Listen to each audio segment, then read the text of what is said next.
And one of the things, Paul, we've actually talked about this earlier, our laser beam shutters, right? The design is really top notch. So I actually have some of our beam shutters here.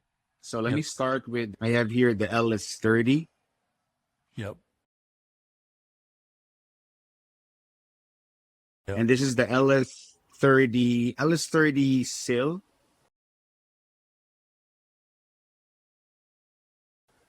Yeah. And then I have the LS350. Yeah. And 50 lastly, mil I aperture. have Yeah. 50 mil aperture. Yep.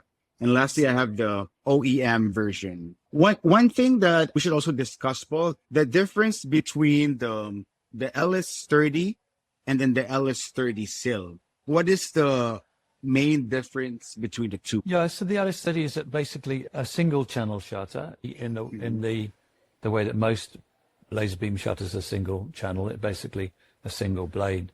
When the permissive signal is taken away from the interlock system, then the interlock system drops the power to the shutter, and the shutter blade drops under gravity or gravity aided with a spring, and that blocks the laser beam, dumps the laser beam into the shutter or into a separate beam dump.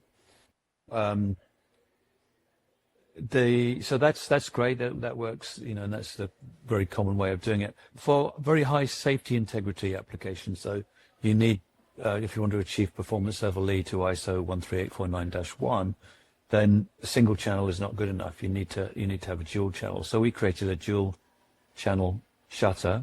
I think these are the only commercially available dual channel shutters. So it's basically one unit with two blades in line with separate signals and monitored by the interlock system, which means that if one blade was to, for whatever reason, fail to close, the other would close and would perform the safety function, i.e.